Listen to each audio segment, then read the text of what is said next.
15 years doesn't seem like enough. In my eyes and in the eyes of a father who had to visit his son in a cold grave, it is not enough. Maya Hernandez learned her fate in the death of her 1-year-old son after prosecutors say she left him and his brother in a scorching hot car to get a cosmetic procedure. She chose her appearance over her son's, and that choice cost Amilio his life. This is an incredibly sad case about a 20-year-old mother of two, a car, and a terrible, awful mistake. This is an incredibly sad case about a 20-year-old mother of two, a car, and a terrible, awful situation. A deadlocked jury left the case at a standstill until Hernandez took a plea deal. It's my understanding that the people in the defense have entered into an agreement. Mr. Hernandez would enter a plea of no contest. Welcome to Sidebar, presented by Law&Crime. I'm Jesse Weber.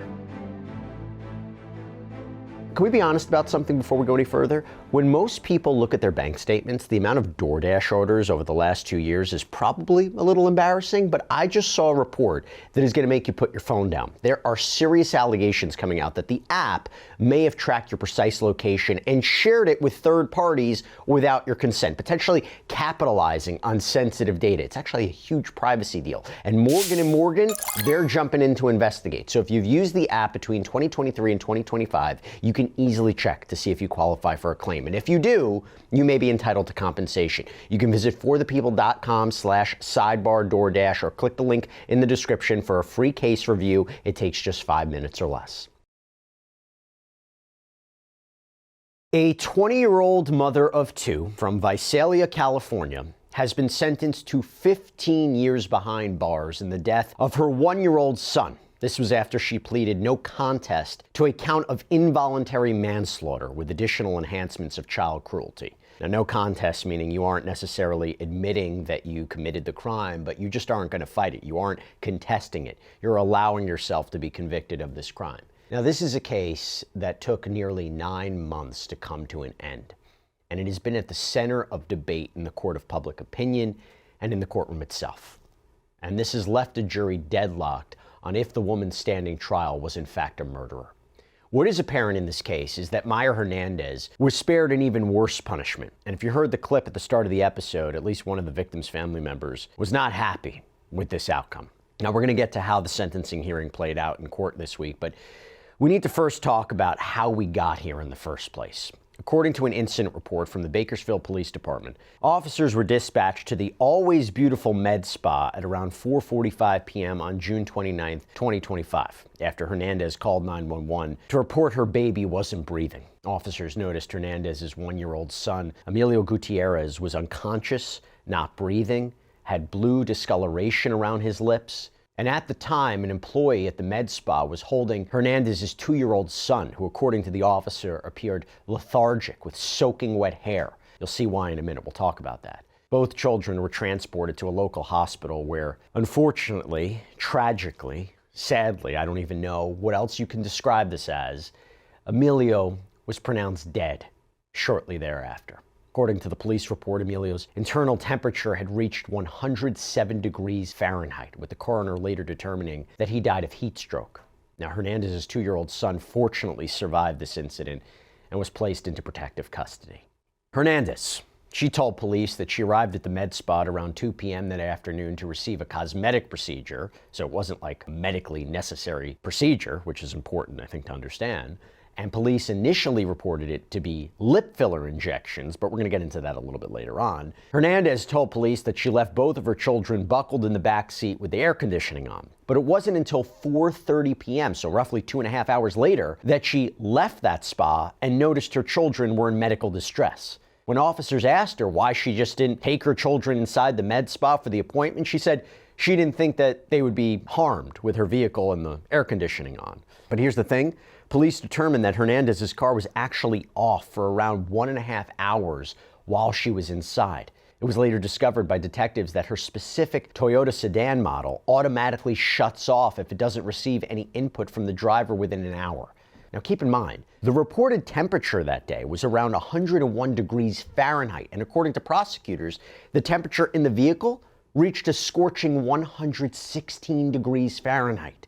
According to the police report, Hernandez admitted to detectives that she knew it was irresponsible to leave her kids in the car, and she thought about it when she got out of the vehicle to enter the med spa, but had really no justification as to why she left them in there. And it was at this point that Hernandez was initially charged with involuntary manslaughter and 2 counts of child endangerment. But the following month, this is when Hernandez received an additional upgraded charge, second-degree murder. She pleaded not guilty to all of these charges. This was ahead of her trial that began in December. Now, cameras were allowed inside the courtroom for opening statements, and this is where prosecutors said that Hernandez, they made the argument that she made a choice. She made a deadly choice. On June 29th, 2025, the defendant, the biological mother to Amilio and the one person who was supposed to protect, supposed to put her 2 sons above everything else, chose herself.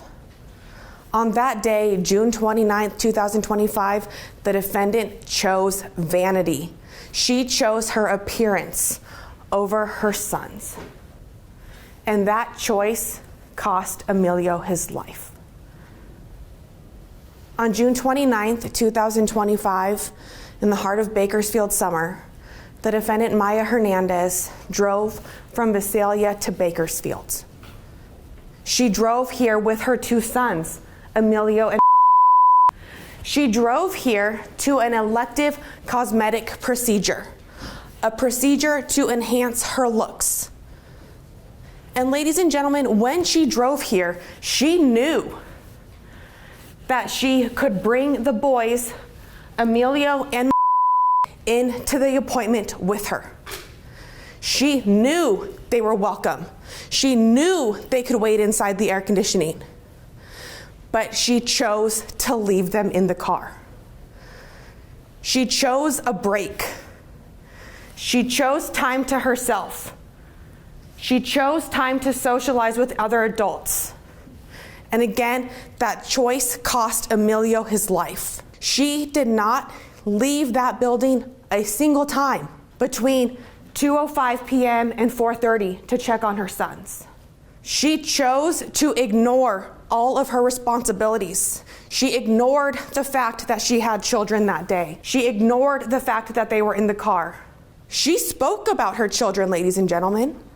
She told the other patrons in the spa that she had children.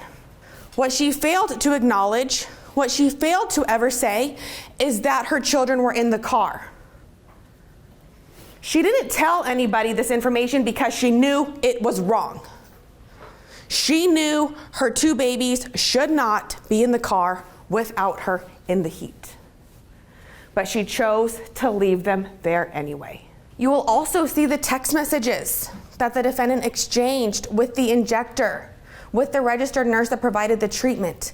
Text messages where she says, "Can I bring my kids inside?" Or "Can I bring my kids in by chance?" "Sure, if you don't mind them waiting in the waiting area, hun." That message, ladies and gentlemen, came before the defendant ever left Battaglia for Bakersfield. To kind of piggyback off this information, you're also going to hear that the defendant did have an option for a babysitter that day. She knew she could have asked her sister, and her sister probably would have said yes, but she chose not to. This wasn't an accident. It wasn't a mistake. She did not forget them.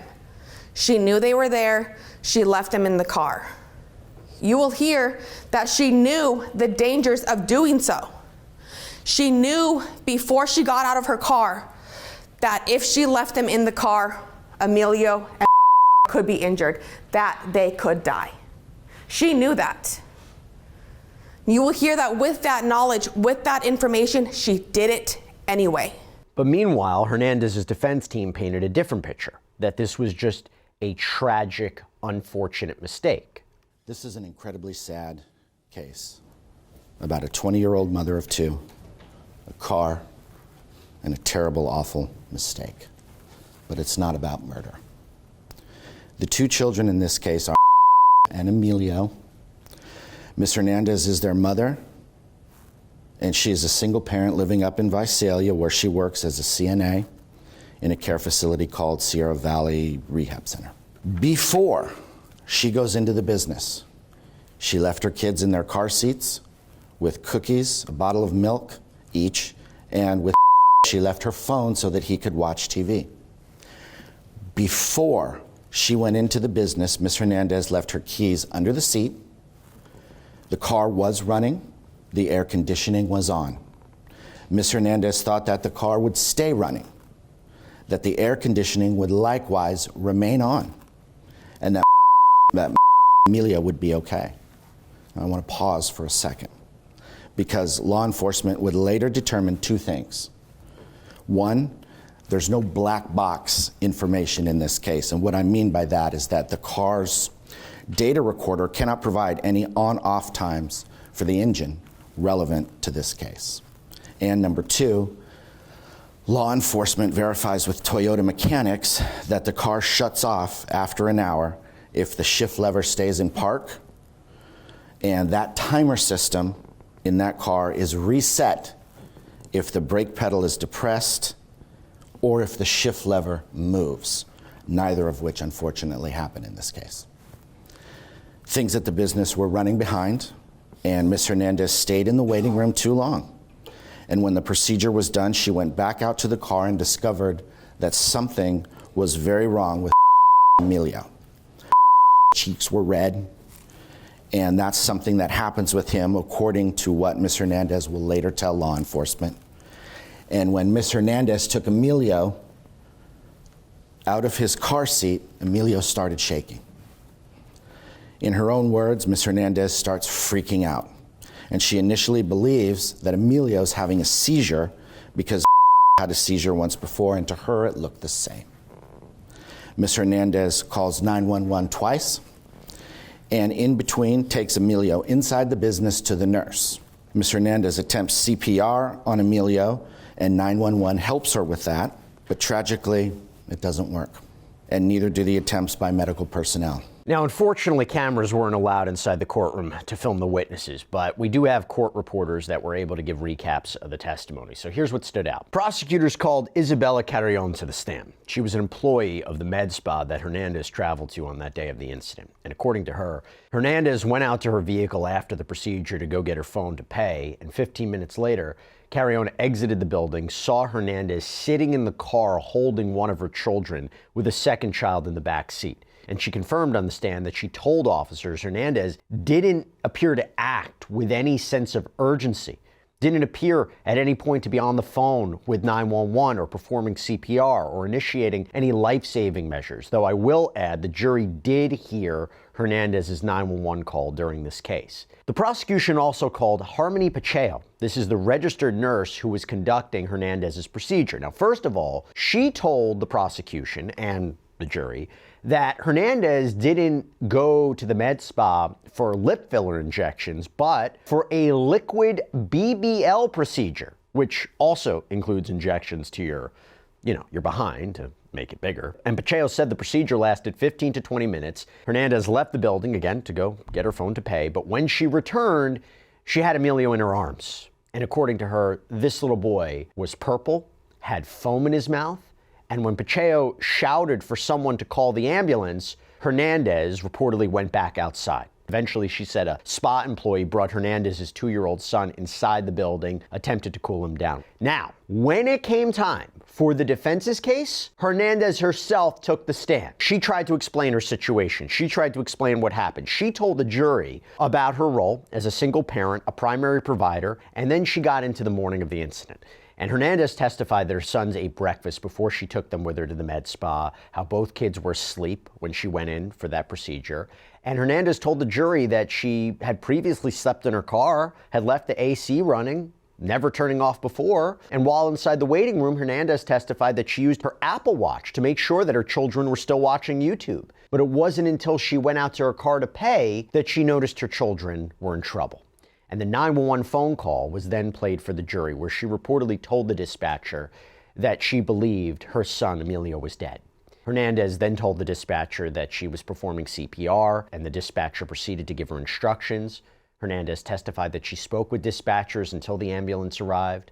And while wrapping up her testimony, Hernandez said that she believed that she was taking responsibility for what she did, her actions, when she told detectives that she was irresponsible, and she didn't intend for her children to be harmed. But then we had cross-examination, right? This is the prosecution's ability to question the defendant. And Hernandez admitted to the jury that she didn't know what her kids were doing for the 2.5 hours she was inside that med spa, and that they could have come into the business using a double stroller that she had in the trunk, but she explained on the stand that she didn't want to leave her kids alone inside the business with strangers. Hernandez testified that it wasn't until what happened to her sons that she realized she made a fatal mistake.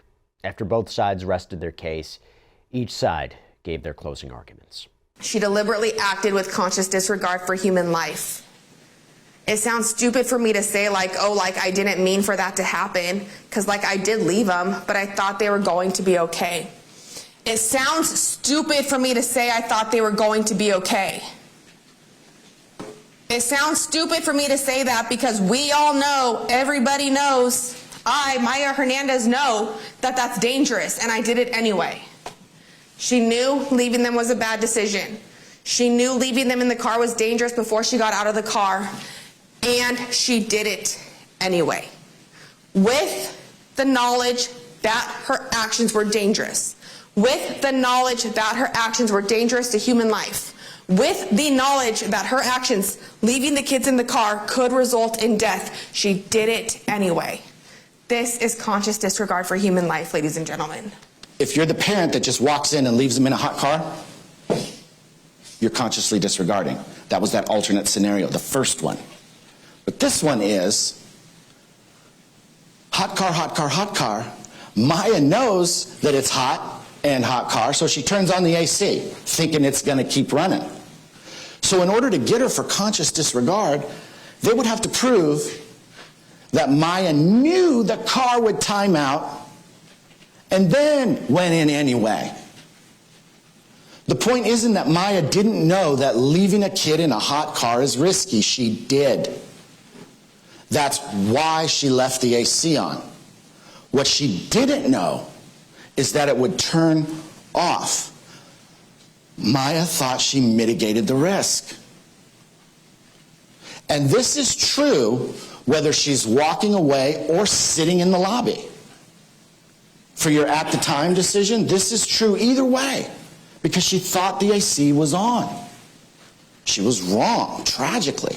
Well, after 2 days of deliberations, look what happened with the jury. We have a note from the jury from 9:15 a.m. which reads as follows. Hopelessly deadlocked. The jurors in favor of guilty on count 1 are not in their position. We feel that further deliberation would be pointless. Third count. We, the jury, impaneled to try the above entitled case, find the defendant, Maya Hernandez, guilty of child abuse likely to produce great bodily harm or death of Amilio G. Fourth count. We, the jury, impaneled to try the above entitled case, find the defendant, Maya Hernandez, guilty of child abuse likely to produce great bodily harm or death of I am declaring mistrial as to count 1, which then necessitates a mistrial as to count 2 being a lesser included offense. Yeah, so Hernandez was convicted on 2 counts of child abuse, but there was a mistrial. The jury was deadlocked when it came to those other charges of second-degree murder and involuntary manslaughter, meaning prosecutors would have the option to retry those charges. That didn't end up happening because on February 11th of this year, Hernandez opted for a plea deal. It's my understanding that the people in the defense have entered into an agreement. Mr. Hernandez would enter a plea of no contest. And as I said earlier, Hernandez pleaded no contest to involuntary manslaughter with enhancements of child cruelty with a fixed prison sentence of 15 years. So you fast forward to this week where Hernandez sat before the court to officially receive her sentence from the judge. But before that happened, a victim impact statement was given from Katie Martinez. This is the grandmother of Hernandez's 2 children. Here's what she had to say. I stand here today to speak truth, that no plea deal or no legal document can capture. 15 years doesn't seem like enough. In the eyes of the law, a number has been assigned to this tragedy, but in my eyes and in the eyes of a father who had to visit his son in a cold grave, it is not enough. We all have a lifetime without Amilio. We'll never attend graduation, birthday parties, or even have him sitting at the kitchen table watching him eat a simple meal. The tragedy just didn't break our family, it shook the hearts of Porterville. The nations watched and prayed, and our city wept over Amilio. It was so hard to get that phone call that day. And seeing Amilio without his brother has broken my heart when you know. I ask for you to hear the weight that it has brought on our family and to know that no sentence will ever keep his name out of our town, and we will strive that no other child ever has to go through this again. So it seems that Martinez was the only family member to speak during that hearing, so the judge then moved on to the official sentencing. As we know, we did have a jury trial. There was a partial verdict in this case. So we have a verdict, and then there was a resolution reached between the people of the state of California and Ms. Hernandez through her attorney and with her attorney earlier, and that's how we reached the point that we're at here today. Credits are 250 actual, 37 good in work for a total of 287. That's on a 15% basis calculation. In regard to count 3, Penal Code Section 273A, subsection A, probation is denied. You are sentenced to the Department of Corrections for the upper term of 6 years. That is enhanced by 6 years pursuant to Section 12022.7D of the Penal Code, and that sentence is further enhanced by 4 years pursuant to Section 12022.95 of the Penal Code. Punishment for that enhancement is stayed pursuant to Rule 4.447 of the California Rules of Court until the successful completion of the sentence I have imposed and permanently thereafter. Now, when you add up all those figures, it equates to 16 years in prison, but because of the fixed agreement in the plea deal, the sentence for Hernandez remains at 15 years, and that also includes restitution in Emilio's death, cost to her surviving son, and this is an amount that's going to be determined by a probate court later on. But I just want to leave with one more aspect to this. The judge left the court with these final words before remanding Hernandez into custody. So we turn the page now on this chapter, and the question is, where does everybody go from here? And I hope that there's some peace for everyone, because that's the only way to move forward. Maya will be going to prison. Maya already has a life sentence because of the loss of Amilio. I hope as everyone leaves here today that what isn't forgotten is, and it won't be, Amilio won't be forgotten, but this can't happen again. And that's all we have for you right now here on Sidebar, everybody. Thank you so much for joining us. And as always, please subscribe on YouTube, Apple Podcasts, Spotify, wherever you should get your podcasts. You can also follow us on NBC's Peacock if you want to follow me, X, Instagram, my News Nation show, Jesse Weber Live, Monday through Friday at 11 p.m. Eastern. I'll see you next time, everybody.